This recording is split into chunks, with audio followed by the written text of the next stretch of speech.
Start. तो students, आज हम बात करेंगे हिस्ट्री के चैप्टर 2 के बारे में, जिसका नाम है न्यू किंग एंड किंगडम, मतलब कि नए राजा और राज्य। हमने इसके क्लास 6 में देखा था कि कैसे छोटे छोटे राज्य डेवलप हो रहे थे और वो महाजनपद के रूप में राज्यों का डेवलपमेंट विकास शुरू हो रहा था और छोटे छोटे कर लेकर छोटी छोटी सेनाएँ रखी जा रही थी, किलेबंदी की जा रही थी, नए नए किले बन रहे थे। तो ये 7वीं सदी में जो 7th सेंचुरी टाइम था, वो टाइम था जहाँ पर new Kings and kingdom way develop, जहाँ पर नए राज्य और उनके साम्राज्य स्थापित हो रहे थे। तो इस चैप्टर में आप देख सकते हैं, आपकी जो बुक में जो लेसन स्टार्ट होता है, पहला जो मैप है वो ऐसे मैप बना हुआ है और उस मैप में 3 रेड कलर से घिरे हुए कुछ सर्किल बनाए गए, रेडियस बनाए गए हैं, आप देख सकते हैं। तो ये जो बड़ा सा सर्किल है जो भारत के मध्य क्षेत्र से लेकर और दक्षिण के शुरुआत तक है, यह चहमानों का, गुर्जरों का, पटियालों का इलाका बता रहा है उसमें। और आप देख सकते हैं ये जो इलाका है पालों का है, पाल्स का। यहाँ पर राष्ट्रकूट, जिसमें कि तंतिदुर्ग अमोघ वर्ष के बारे में बात करेंगे हम आगे चैप्टर में, तो वो इलाका दिखा रहा है। और आप देख सकते हैं कि इन इलाकों के सामने जो रेड लाइन खींची हुई है वो थोड़ी सी फ्लक्चुएट करती थी, यानी कि ये इलाके जो थे वो 2 राज्यों की सीमाओं के आसपास में है। तो ये सीमाएं कभी घटती थी और कभी क्या होता था, बढ़ जाती थी। कभी ये हमला इधर करते थे, कभी हमला इधर करते थे। तो ये जो राज्यों का जो विकास हो रहा था, ये ऐसा नहीं था आसानी से कि आओ आओ आओ आप ले जाओ, हम आपके लिए वेलकम कर रहे हैं, ये सब आपका है, ऐसा नहीं है।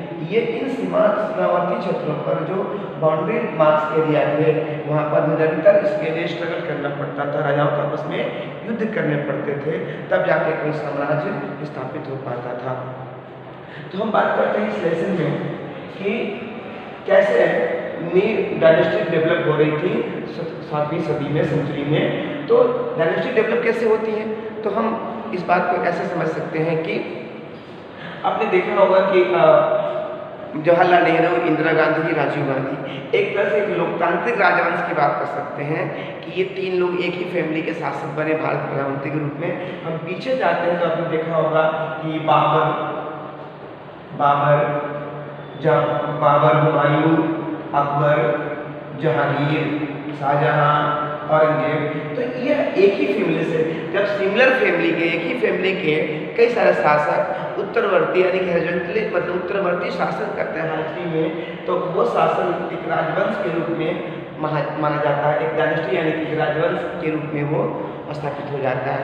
इसी प्रकार उत्तर भारत के और ये पूर्वी भारत में, ईस्ट भारत में, दक्कन में, और उत्तर मध्य भारत में, पश्चिम भारत, उत्तर मध्य और पश्चिमी भारत में चहमान, गुर्जर और प्रतिहार थे, और दक्षिण और इस इलाके में राष्ट्रकूट थे, और पूर्वी और दक्षिणी में पाल राजवंश काम कर रहा था, शासन कर रहा था।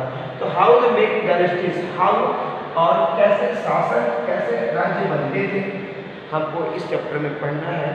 और कैसे how administration character out in the kingdom, और कैसे इन राज्यों का, साम्राज्यों का प्रशासन काम करता था, प्रशासन व्यवस्था कैसे चलती थी, हम इसके बारे में बात करेंगे। क्योंकि इन सभी जो प्रमुख राज्य आपको नक्शे में दिखाई दे रहे हैं, ये सभी राज्यों की अलग अलग प्रशासनिक व्यवस्था हुआ करती होगी। तो हम इसमें बात करेंगे कि कैसे प्रशासनिक व्यवस्था इन राज्यों में काम करती होगी, और हम कैसे इनके बारे में, चोल के बारे में, राष्ट्रकूट के बारे में, पाल के बारे में, चौहान के बारे में जानते हैं। तो वो संसाधन कौन से हैं, प्रशस्ति और लैंड ग्रांट, ये क्या होते थे, हम इसकी चर्चा करेंगे। एक संक्षिप्त चर्चा में बता दूं कि प्रशस्ति यानी कि शासकों के विजयों के बारे में, उनकी ग्लोरी के बारे में, उनके अचीवमेंट के बारे में, ये जब उनके जो दरबार के जो नोबल पर्सन होते थे वो लिखते थे और प्रशस्तियाँ लिखते थे, चाहे वो मेटल सरफेस पे हो या स्टोन सरफेस पे हो, और ऐसे प्रशस्तियाँ हमें प्राप्त हुई हैं। तो उनको, उनकी प्रशंसा में किए गए जो रचनाएं थी, जो अभिलेख थे, उनको हम प्रशस्ति बोलते हैं। The glory of the kings, the written by, write down by the noble person, which were belong the court of this particular kings. तो एक विशेष राजा के दरबार में जो लोग काम करते थे, उनके जो दरबारी होते थे, जो उनके बारे में लिखते थे, उनकी ग्लोरी के बारे में, उसको प्रशस्ति कहा जाता था।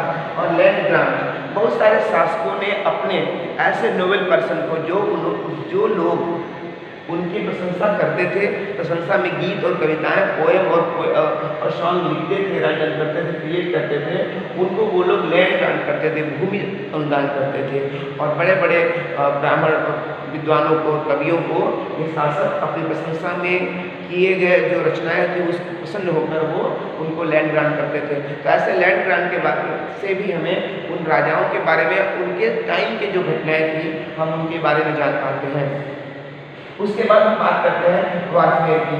और जैसे मैंने बताया कि ये जो साम्राज्य थे, यूं ही किसी का माला पहना के और फूल फेंक, गुलाब के फूल फेंक के इन साम्राज्यों की स्थापना नहीं हुई होगी। ये चूँकि उस समय शासन के लिए, शासन की व्यवस्था को ऑपरेट करने के लिए कर इम्पोर्टेंट था। जो कर था, वो कर मुख्य रूप से एग्रीकल्चरल फील्ड से आता था, खेती से कर आता था। तो उपजाऊ जो जमीन थे, उन भूमि के लिए इन राजाओं में, इन राज्यों के बीच में वारफेयर युद्ध होता रहा होगा। तो कैसे कौन कौन से युद्ध लड़े गए और किसके लिए? फॉर वेल्थ के लिए। वेल्थ, एक तो जो लूटते थे नगरों को, तो वहाँ से बड़ी संपदा प्राप्त होती थी, और दूसरे जो इन क्षेत्रों में उनका आधिपत्य बढ़ता था, तो उन क्षेत्रों के किसानों से जो आय होती थी वो इन शासकों के आय में जुड़ती थी, जिससे वो अपने विशाल साम्राज्य का खर्चा निकाल पाते थे। उसके बाद हम बात करते हैं, एक इसमें हम और पढ़ेंगे त्रिपार्टी स्ट्रगल, त्रिपक्षीय संघर्ष के बारे में बात करेंगे।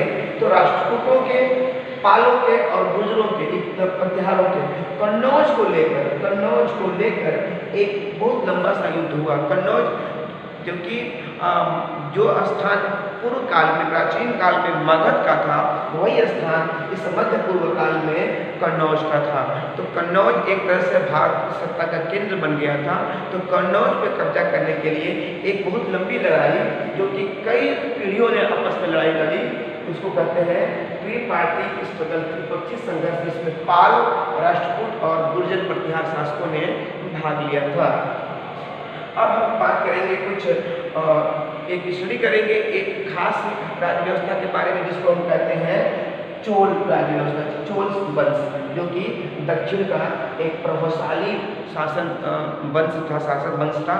चोल, इन शासकों ने दक्षिण के शासन व्यवस्था में एक आइडियल एडमिनिस्ट्रेशन सिस्टम को डेवलप किया, इस्टेब्लिश किया, जिसके कारण हम आज भी चोलों की शासन व्यवस्था को पढ़ते हैं, और उसी बहुत सारी चीज़ें हैं आज के शासन व्यवस्था में हमने उनका अडॉप्ट किया है।